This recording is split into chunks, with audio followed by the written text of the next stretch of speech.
Introduction. In a world deluged by irrelevant information, clarity is power. In theory, anybody can join the debate about the future of humanity, but it is so hard to maintain a clear vision. Frequently, we don't even notice that a debate is going on, or what the key questions are. Billions of us can hardly afford the luxury of investigating, because we have more pressing things to do. We have to go to work, take care of the kids, or look after elderly parents. Unfortunately, history gives no discounts. If the future of humanity is decided in your absence, because you are too busy feeding and clothing your kids, you and they will not be exempt from the consequences. This is very unfair, but who said history was fair?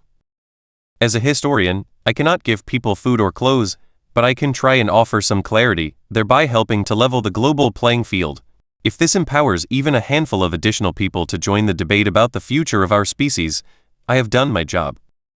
My first book, Sapiens, surveyed the human past, examining how an insignificant ape became the ruler of planet Earth.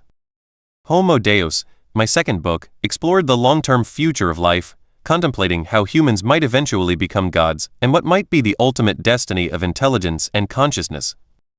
In this book, I want to zoom in on the here and now. My focus is on current affairs and on the immediate future of human societies. What is happening right now? What are today's greatest challenges and choices? What should we pay attention to? What should we teach our kids? Of course, 7 billion people have 7 billion agendas, and as already noted, thinking about the big picture is a relatively rare luxury. A single mother struggling to raise 2 children in a Mumbai slum is focused on the next meal. Refugees in a boat in the middle of the Mediterranean scan the horizon for any sign of land, and a dying man in an overcrowded London hospital gathers all his remaining strength to take in one more breath. They all have far more urgent problems than global warming or the crisis of liberal democracy. No book can do justice to all of that, and I don't have lessons to teach people in such situations. I can only hope to learn from them. My agenda here is global. I look at the major forces that shape societies all over the world, and that are likely to influence the future of our planet as a whole. Climate change may be far beyond the concerns of people in the midst of a life and death emergency, but it might eventually make the Mumbai slums uninhabitable, send enormous new waves of refugees across the Mediterranean, and lead to a worldwide crisis in healthcare. Reality is composed of many threads, and this book tries to cover different aspects of our global predicament without claiming to be exhaustive. Unlike Sapiens and Homo Deus, this book is not intended as a historical narrative, but rather as a selection of lessons. These lessons do not conclude with simple answers. They aim to stimulate further thinking and help readers participate in some of the major conversations of our time. The book was actually written in conversation with the public. Many of the chapters were composed in response to questions I was asked by readers, journalists, and colleagues. Earlier versions of some segments were already published in different forms, which gave me the opportunity to receive feedback and hone my arguments. Some sections focus on technology, some on politics, some on religion, and some on art. Certain chapters celebrate human wisdom, others highlight the crucial role of human stupidity. But the overarching question remains the same: what is happening in the world today, and what is the deep meaning of events? What does the rise of Donald Trump signify? What can we do about the epidemic of fake news? Why is liberal democracy in crisis? Is God back? Is a new world war coming? Which civilization dominates the world, the West, China, Islam? Should Europe keep its doors open to immigrants?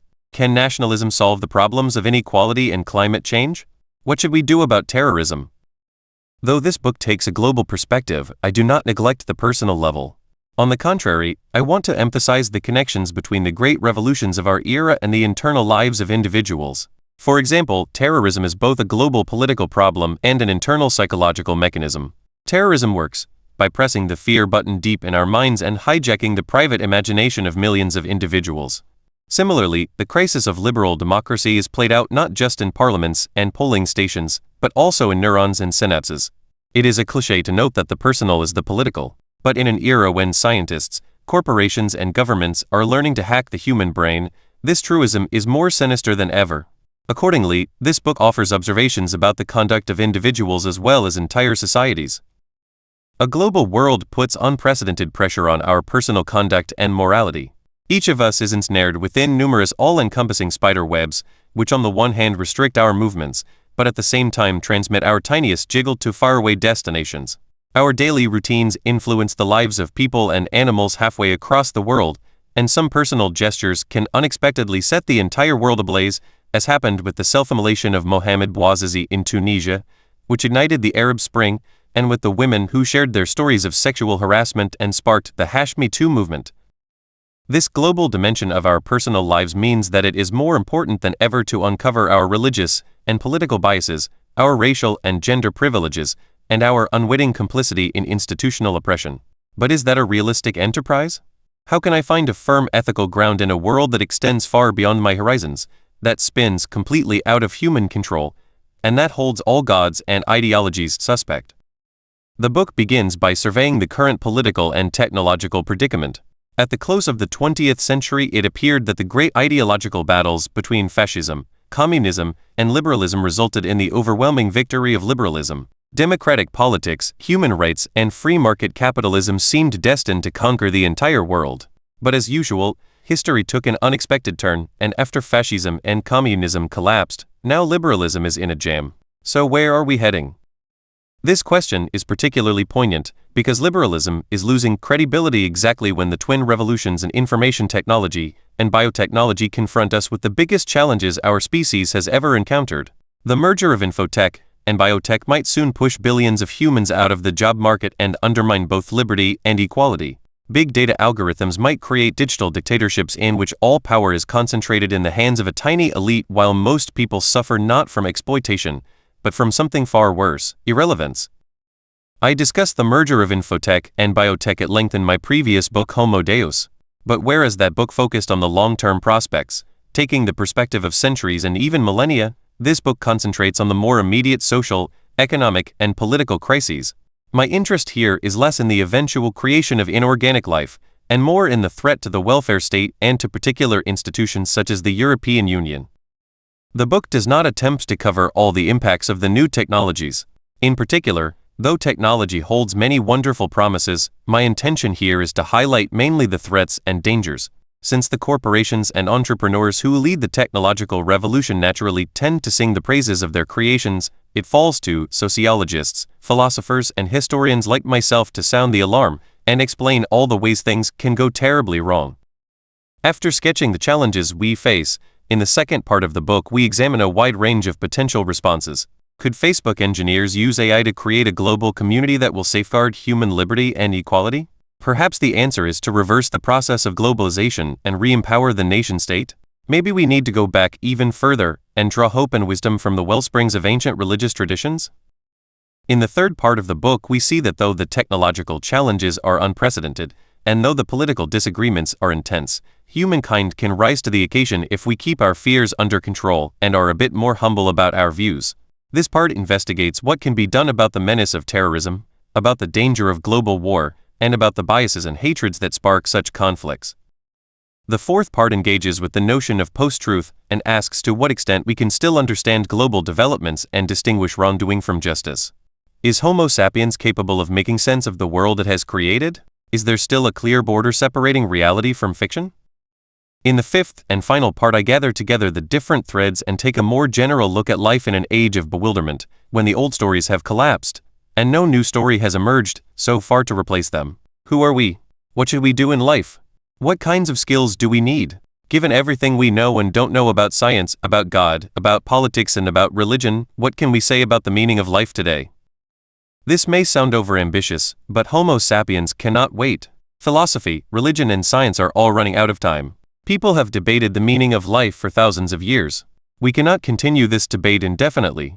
The looming ecological crisis, the growing threat of weapons of mass destruction, and the rise of new disruptive technologies will not allow it. Perhaps most importantly, artificial intelligence and biotechnology are giving humanity the power to reshape and re-engineer life.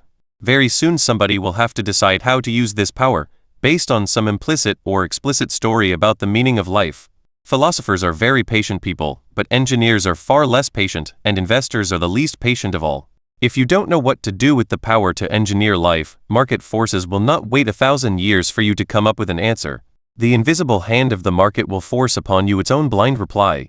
Unless you are happy to entrust the future of life to the mercy of quarterly revenue reports, you need a clear idea what life is all about. In the final chapter I indulge in a few personal remarks, talking as one sapiens to another, just before the curtain goes down on our species and a completely different drama begins.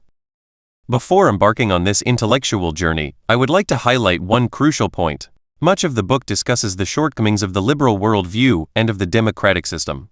I do so not because I believe liberal democracy is uniquely problematic, but rather because I think it is the most successful and most versatile political model humans have so far developed for dealing with the challenges of the modern world. While it may not be appropriate for every society in every stage of development, it has proved its worth in more societies and in more situations than any of the alternatives. Therefore, when examining the new challenges that lie ahead of us, it is necessary to understand the limitations of liberal democracy and to explore how we can adapt and improve its current institutions. Unfortunately, in the present political climate, any critical thinking about liberalism and democracy might be hijacked by autocrats and various illiberal movements, whose sole interest is to discredit liberal democracy rather than to engage in an open discussion about the future of humanity. While they are more than happy to debate the problems of liberal democracy, they have almost no tolerance of any criticism directed at them. As an author, I was therefore required to make a difficult choice. Should I speak my mind openly, risking that my words could be taken out of context and used to justify burgeoning autocracies? Or should I censor myself?